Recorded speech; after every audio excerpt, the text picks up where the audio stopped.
Now, tell me, he that knows, why this same strict, most observant watch doth nightly toil the subject of the land, and why such daily cast of brazen cannon and foreign mart for implements of war?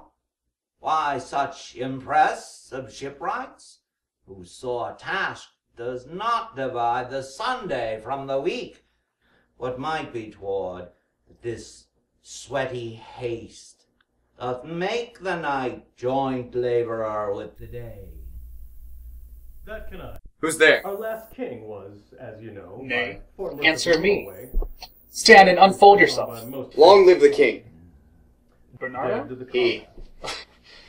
You come most carefully upon your hour. It's now struck 12. Get thee to bed, Francisco. For this relief, much thanks. I with his life. sick at heart. Have you had quiet guard? Which he stood seized Not a of master. to the conqueror. Well, good night. If you do meet Horatio and Marcellus, the rivals of my watch, bid them make haste.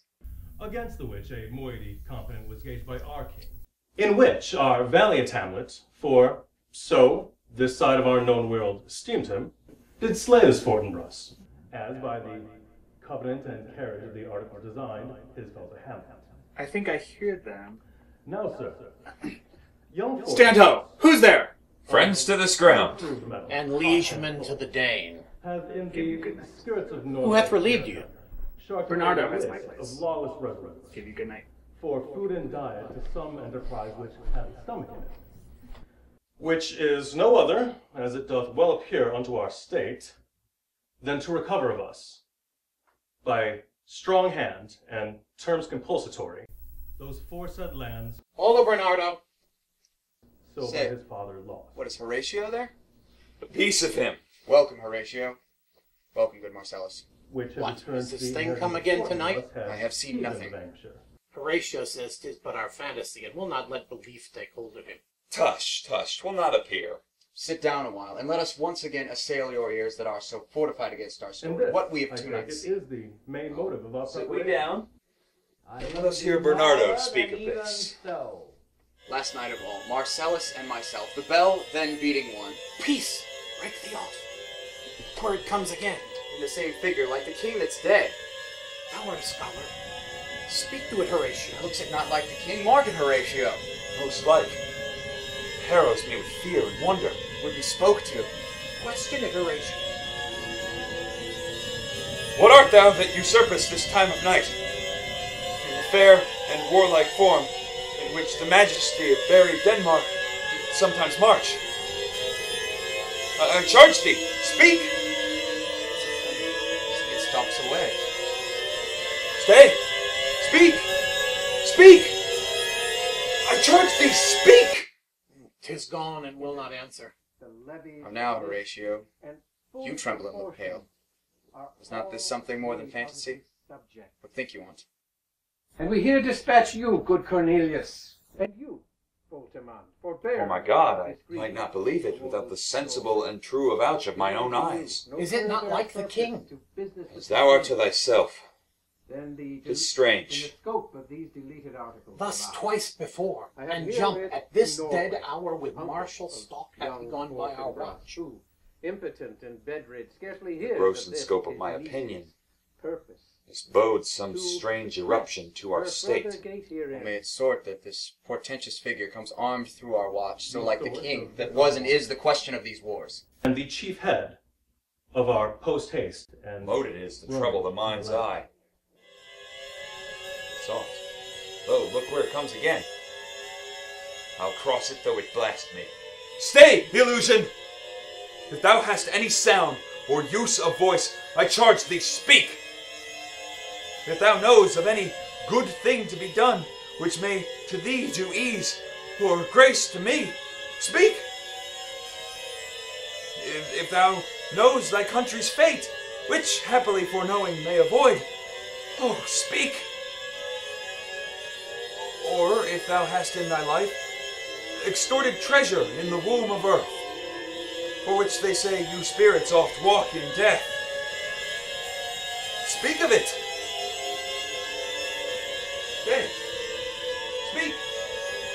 Speak! I charge thee, speak! Stop it, Marcellus! Shall I strike at it? Do if it will not stand. 'Tis here. 'Tis here. 'Tis gone. Now follows that you know. Young Fortinbras, holding a weak supposal of our worth, or thinking by our late dear brother's death our state to be disjoint and out of frame. Colleague, with the dream of her advantage. He was about to speak. It started like a guilty thing upon a fearful summons. By her father, with all bonds of Well, break we up our watch, brother. and on my advice, let us impart what we have seen unto young Hamlet. Now For this spirit, dumb to us, will speak to her. Though yet of Hamlet, our dear brother's death, the memory be green, and it us be fitted to bear our hearts in grief, and our whole kingdom. Do you consent that we should acquaint her with it, as needful in our loves, and fitting our duty? Let's do it, I pray. And I this morning know where we shall find her most convenient. Together with remembrance of ourselves. Therefore, our sometimes sister, now our queen, the imperial jointress to this warlike state, have we, as 'twere, with a defeated joy, with an auspicious and a dropping eye, with mirth in funeral and with dirge in marriage, in equal scale weighing delight and dole, taken to wife. Nor have we herein barred your better wisdoms, which have freely gone with this affair along. For all, our thanks.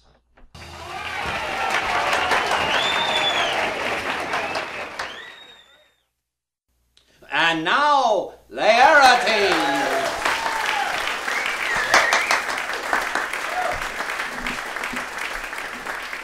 You told us of some suit.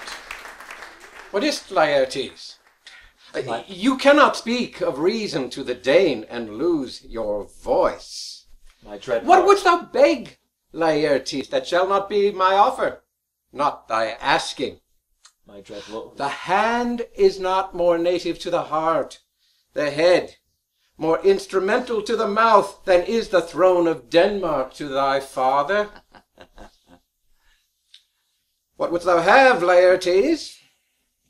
My dread lord, your leave and favour to return to France, from whence, though willingly I came to show my duty in your coronation, yet, now I must confess that duty done, my thoughts and wishes bend again towards France, and bow them to your gracious leave and pardon.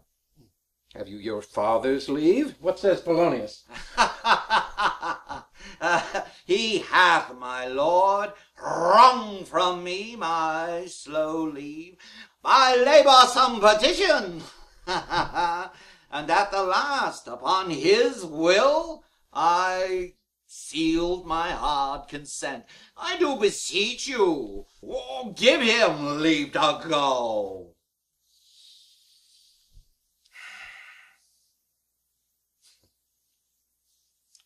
Take thy fair hour, Laertes.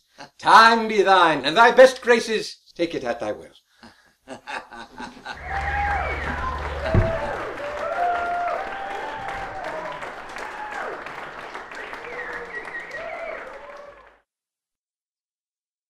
And now our cousin Hamlet. And our child.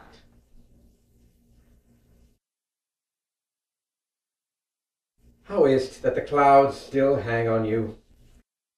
Not so, my lord. Oh, good Hamlet, cast thy knighted colour off. Let thine eye look like a friend on Denmark. Do not forever with thy veiled lids seek for thy noble father in the dust. Thou knowest 'tis common. All that lives must die, passing through nature to eternity. Aye, madam, it is common. If it be, why seems it so particular with these? Nay, it is. I know not seems. 'Tis not alone my customary suits of solemn black, nor the windy suspiration of forced breath, no, nor the fruitful river in the eye, nor the dejected behaviour of the visage, together with all forms, shapes, moods of grief that can denote me truly. These indeed seem, for they are actions that a man might play. But I have that within which path is shown, these but the trappings and the suits of woe. 'Tis sweet and commendable in your nature, Hamlet, to give these morning duties to your father. But you must know, your father lost a father. That father lost his, and the survivor bound in filial obligation for some term to do obsequious sorrow. But to persevere in obstinate condolement is a course of impious stubbornness. 'Tis a childish grief. 'Tis a fault to heaven, a fault against the dead, a fault to nature, whose common theme is death of fathers, and who hath cried from the first course till he that died today, this must be so. We pray you, throw to earth this unprevailing woe, and look on us as of a father.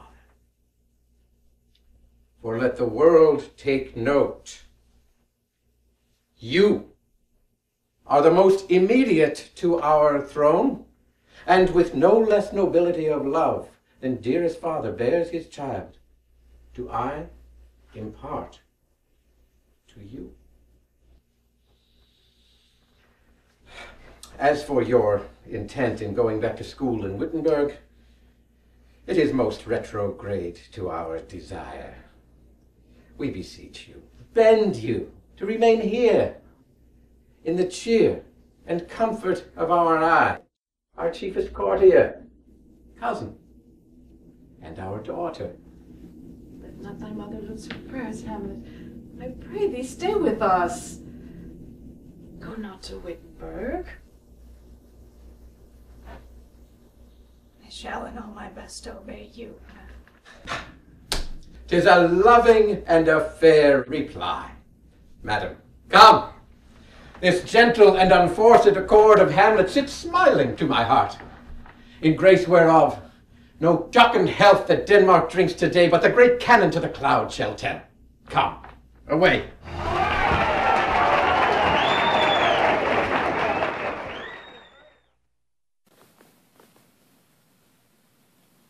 Oh, that this too solid flesh would melt, thaw, and resolve itself into a dew. Or that the everlasting had not fixed his cannon against self-slaughter.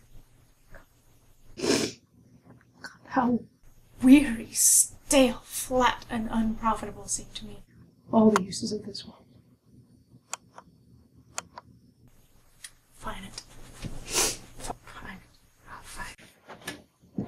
That it should come to this. About 2 months dead, nay, not so much. Not 2. So excellent a king there was to this, Hyperion to a satyr. So loving to my mother that he might not beteem the winds of heaven, visit her face too roughly on heaven and earth. Must I remember why she would hang on him, as if increase of appetite had grown by what it fed on, and yet within a month. Let me not think on it. Frailty, thy name is woman.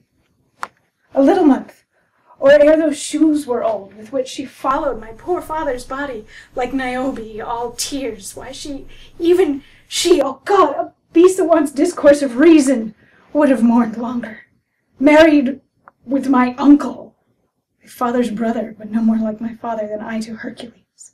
Within a month, ere yet the salt of most unrighteous tears had left flushing in her gullet eyes, she married. Most wicked speed to post, with such dexterity to incestuous sheets. It is not, nor it cannot come to good. Break my heart, for I must hold my tongue. Hail to your ladyship. I'm glad to see you well. Horatio? Or I do forgive myself.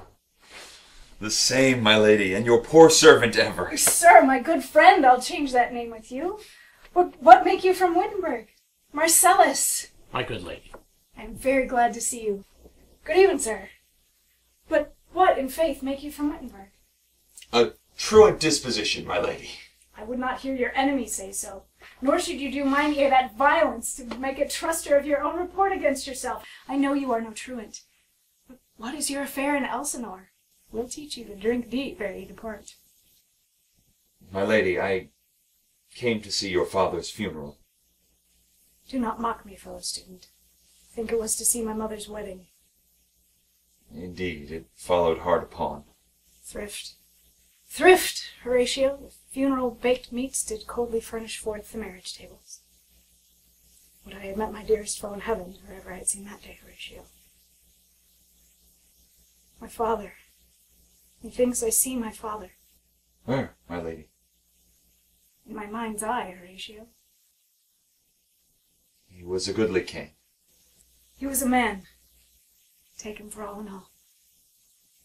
I shall not look upon his lake again. My lady, I think I saw him yesternight. Saw? Who? My lady, the king, your father. The king. My father. Season your admiration for a while with an attent ear, till I may deliver upon the witness of these gentlemen this marvel to you. For God's love, let me hear. 2 nights together had these 2 gentlemen, Marcellus and Bernardo, upon the dead vast and middle of the night been thus encountered, a figure like your father.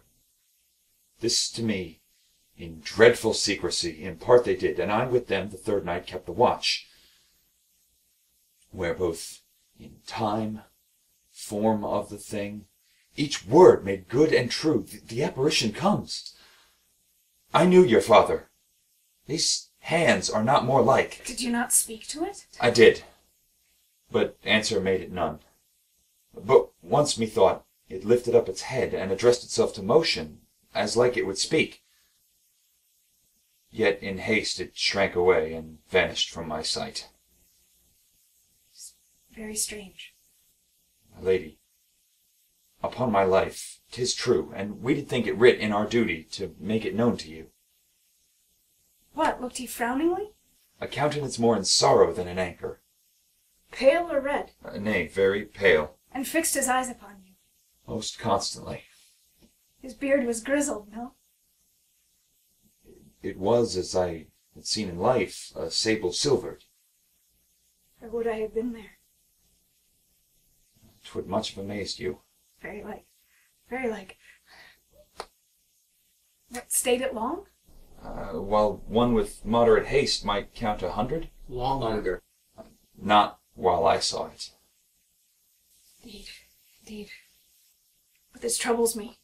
Hold you the watch tonight? We do, my lady. I will watch. Perchance 'twill walk again. I warrant it will. If it assume the noble person of my father, I will speak to it. Though hell itself should gape and bid me hold my peace, I pray you all, if you have hereunto concealed this in your sight, let it be tenable in your silence still. And whatsoever else shall hap tonight, give it an understanding, but no tongue. I will requite your loves. So fare you well. Upon the platform, twixt 11 and 12, I'll visit you. Our duty to your honor. Your loves, as mine to you. Farewell. My father's spirit in arms. All is not well. I doubt some foul play. Would the night would come. Till then, sit still my soul. Foul deeds will rise, though all the earth overwhelm them to men's eyes.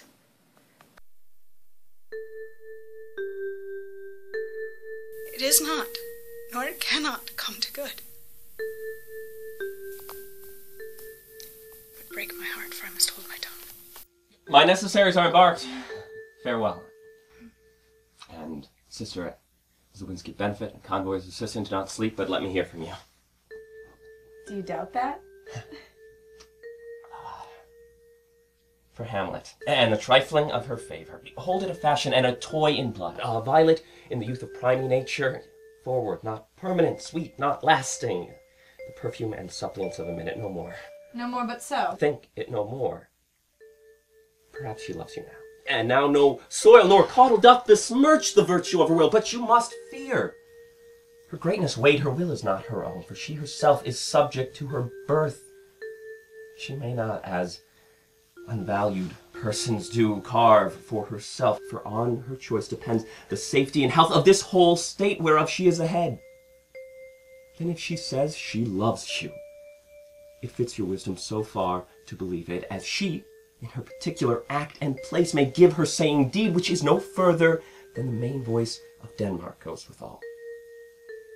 Then weigh what loss your honor may sustain if with too credent ear you list her songs, or lose your heart, or your chaste treasures open to her unmastered importunity. Oh, fear it, Ophelia. Fear it, my dear sister, and keep you in the rear of your affections, out of the shot and danger of desire. Virtue itself escapes not calumnious strokes. Be wary then. I shall the effect of this good lesson keep as watchman to my heart. But good my brother, do not as some ungracious pastors do show me the steep and thorny way to heaven, whiles like a puffed and reckless libertine, himself the primrose path of dalliance treads, and recks not his own bead. Oh, fear me not. I stay too long, but here my father comes. A double blessing is a double grace. Occasion smiles upon a second leaving. Yet here, Laertes! Ho, ho, ho, ho! Aboard! Aboard! For shame! The wind sits in the shoulder of your sail, and you are stayed for. Ah!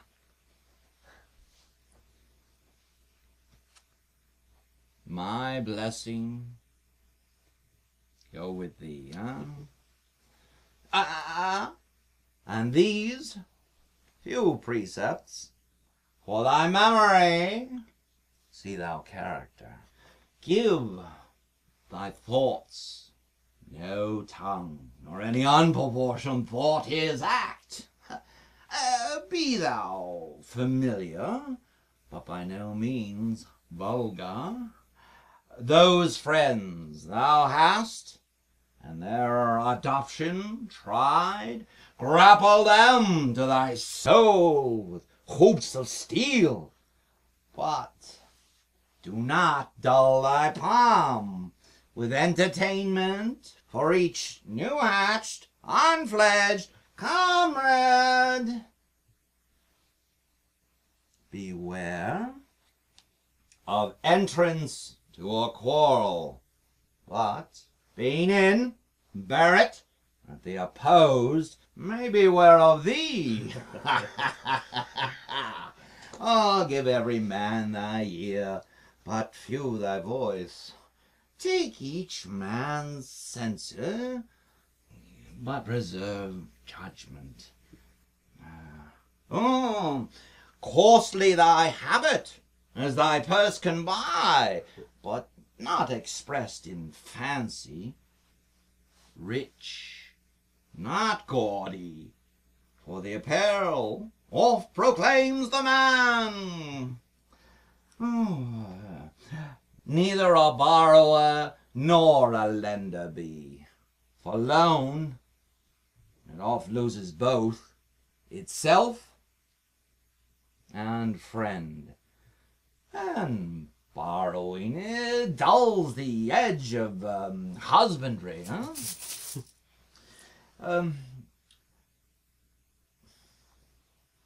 This above all, to thine own self be true.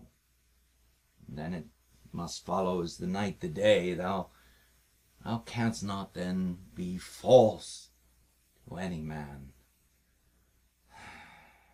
Farewell, my blessing season. This in thee. Most humbly do I take my life, my lord. Go, the time waits you. Go. Farewell, Ophelia. Well, I've said to you. 'Tis in my memory locked, and you yourself shall be the key of it. Farewell. Aha. Oh, follow him.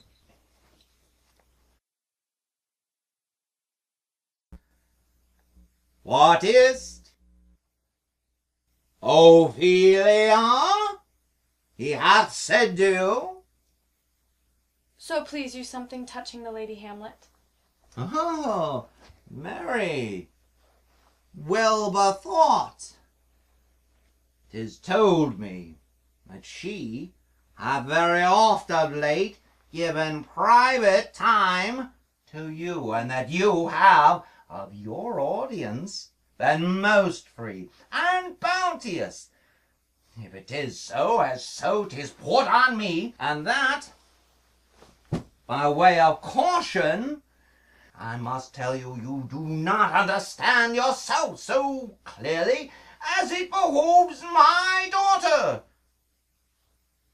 And your honor, tell me what is between you? Oh, give me up the truth. She hath, my lord, of late made many tenders of her affection to me. Affection? Ah, you speak like a green girl, unsifted in such perilous circumstance. Tell me, do you believe her tenders, as you call them? I don't know, my lord, what I should think. Mary, I will teach you. Think yourself a baby, that you have taken these tenders for true pay, which are not sterling. Tender yourself more dearly. She hath importuned me with love in an honorable fashion. Ah, fashion, you may call it. Go to. And have given countenance to her speech, my lord, with almost all the holy vows of heaven. Aye, springers to catch woodcocks. I do know that when the blood burns, how prodigal the soul, lends the tongue vows. These blazes, daughter, giving off more light than heat, extinct in both, even in their promises it is a making. You must not take for fire. From this day forth I would have you somewhat scanter of your maiden presence for the Lady Hamlet.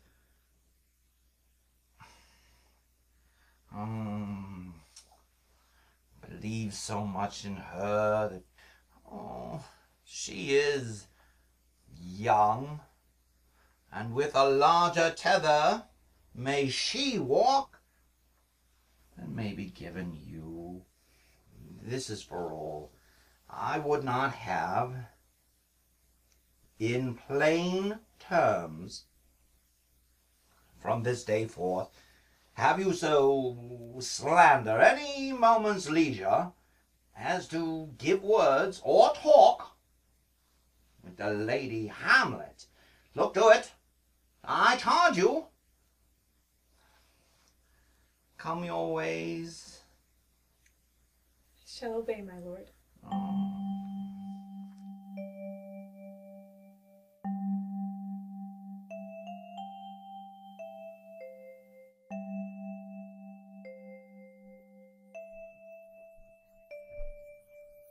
What hour now? I think it lacks 12. No, 'tis struck. Indeed. I heard it not.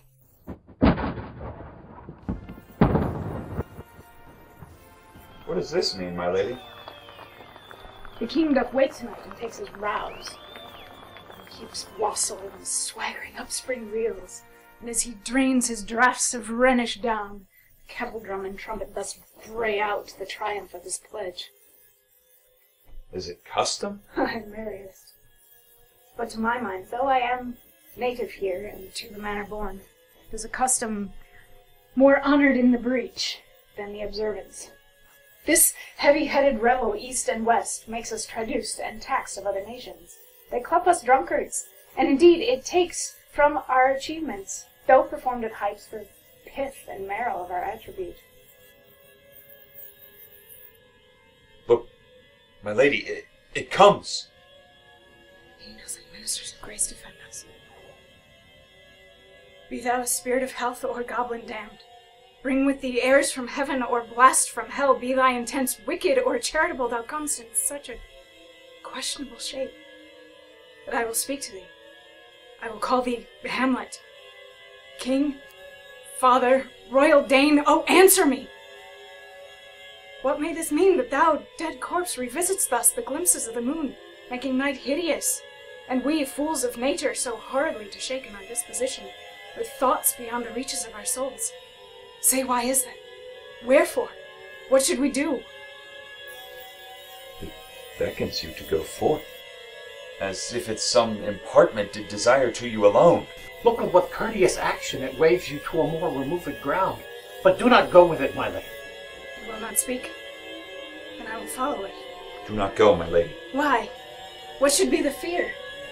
I do not set my life in a pin's fee, and for my soul, what can it do to that, being a thing as immortal as itself? It waves me forth again. I will follow it. What if it tempt you towards the flood, my lady? Or to the dreadful summit of some cliff that beetles o'er his base into the sea, and there assumes some horrible form, which might deprive your sovereignty of reason and draw you into madness? It waves me still. Go on, I'll follow thee. You shall not go, my Hold lady. off thy hands! Be ruled, do not go! My fate cries out, and makes each petty artery in his body as hardy as the Nemean lion's nerve. Still I am called. Unhand me, gentlemen. I'll let the ghost of him that lets me. I say away. Go on, I'll follow you.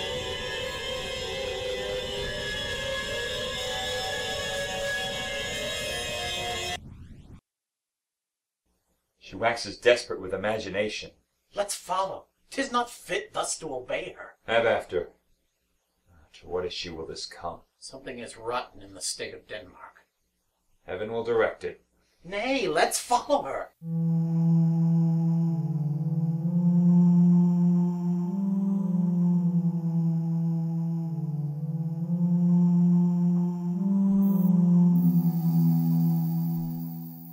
Where wilt thou lead me?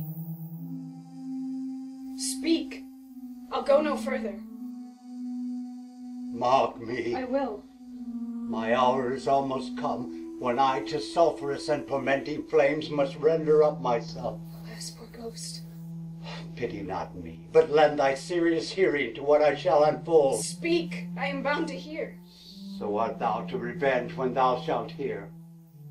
What? I am the spirit of thy father, doomed for a certain term to walk the night, and by day confined to fast on fires, till the foul crimes done in the days of my nature are burnt and purged away.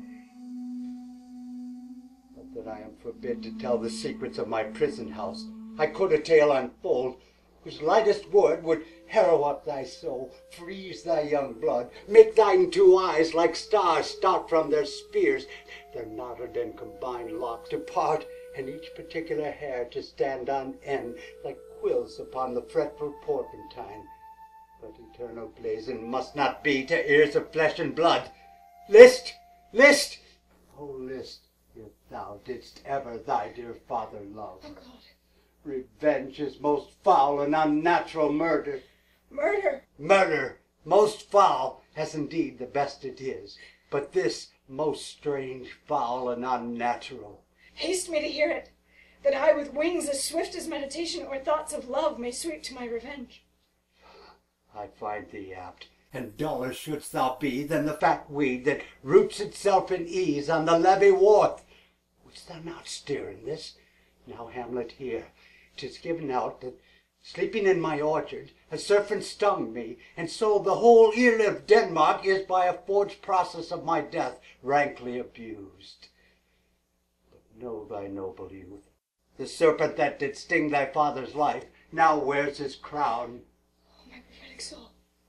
My uncle. Aye, that incestuous, adulterous beast, with wicked witchcraft of his wits. Oh, traitorous gifts, oh, wicked wits and gifts that have the power so to seduce one to a shameful lust, the will of thy most seeming virtuous queen. Oh, Hamlet, what a falling off was there!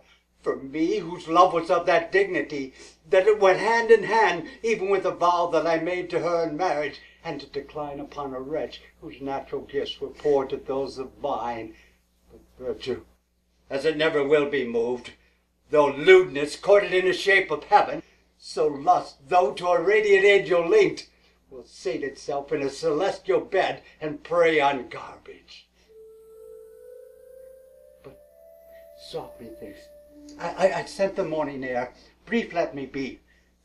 Sleeping within my orchard, my custom always of the afternoon, upon my secure hour, thy uncle stole with juice of cursed Hebanon in a vial, and in the porches of my ears did pour that leprous distilment, whose effect holds such enmity on the blood of man, that quick as quicksilver it courses through the natural gates and alleys of the body, and with its sudden vigor doth possess, and curd like eager droppings in the milk, the thin and wholesome blood of so did it mine, and with a most instant tether barked about, most laser-like, with a vile and loathsome crust all my smooth body. Thus was I sleeping by a brother's hand, of life, of crown, of queen at once dispatched, cut off even in the blossoms of my sin, no reckoning made, but sent to my account with all my imperfections on my head. Oh, horrible, horrible, most horrible! If thou hast nature in thee, bear it not. Let not the royal bed of Denmark be a couch for luxury and damned incest. But howsoever thou pursuest this act, taint not thy mind, nor let thy soul contrive against thy mother aught. Leave her to heaven, and to those thorns that within her bosom lodge, to prick and sting her. Fare thee well at once. The glowworms show the matin to be near, and again to pale his uneffectual fire. Adieu, adieu, Hamlet. Remember me. Oh, you have spent worth. And what else then shall I couple hell? Remember thee. Poor ghost, while memory holds a seat in this distracted globe, remember thee. From the table of my memory, I will wipe away all trivial fond records, all saws of books, all forms, all pressures past. The youth and observation of copy there, in thy commandment all alone shall live in the book and volume of my brain, unmixed with baser men. Yes, my oh, most pernicious woman. Oh, villain, villain, smiling, damned villain. My lady! Lady Hamlet! And secure her. So be it. Hello! Ho! Ho! Hello? My lady! Hello, ho, ho, boy! Come, bird, come! How is my great lady? Oh, wonderful. Good lady, tell it. No, you'll reveal it. Not I, my lady, by heaven. Nor I, my lady. How say you then? Would hearted man once think it? Reveal the secret? By heaven. There's an errant villain dwelling in Denmark. He's an errant knave. There needs no ghost, my lady, come from the grave to tell us that. Quite right. You are in the right, and so, without more circumstance at all, I hold it fit that we shake hands and part. You, as your business and desire, shall point you as every man has business and desire, such as it is, and for mine own poor part, look you, I'll go pray. These are but wild and whirling words, my lady. I'm sorry they offend you heartily. Yes, speak heartily. There's no offense, my lady. Yes, but by St. Patrick, but there is, Horatio, and much offense too. Touching this vision here, it is an honest ghost, that let me tell you, for your desire to know what is between us, or master it as you may. And now, good friends, as you are friends, scholars, and soldiers, grant me one poor request. We will, my lady. Never make known what you have seen tonight. My lady. We will not. Nay, but swear it. In faith, my lady, not I. Nor I, my lady, in faith. Upon my sword. We have sworn, my lady, already. Indeed, upon my sword, indeed. Swear. Sayest thou so, there, Truepenny? Come on, you hear this fellow consent to swear. Propose the oath, my lady. Never to speak of this that you have seen tonight, swear by my sword. Swear. Never to speak of this that you have heard tonight, swear by my sword. Swear. Day and night, but this is wondrous strange. And therefore, as a stranger, give it welcome. There are more things in heaven and earth, Horatio, than are dreamt of in your philosophy. But come, here as before. So help you mercy, how strange or odd soe'er I bear myself, as I perchance hereafter shall think it meet, to put an antic disposition on, that you, at such times seeing me, never shall, with arms encumbered thus, or with this head shake, or by pronouncing of some doubtful phrase, as well, we know, or if we list to speak, or there be, and if they might, or such ambiguous giving out that you know aught of me, this not to do. So, grace and mercy at your most need help you. Swear. Swear! Rest, perturbed spirit. We so swear it. So, gentlemen, with all my love, I do commend me to you. Come, let's go in together. But still, your fingers on your lips, I pray. The time is out of joint. Oh, cursed spite that ever I was born to set it right. Hey, come, let's go together.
Next time on Hamlet, the series. Doubt thou the stars are fire, doubt that the sun doth move, doubt truth to be a liar, but never doubt I love. I am ill at these numbers, I have not art to reckon my groans, but that I love thee best, oh most best, believe it. Adieu.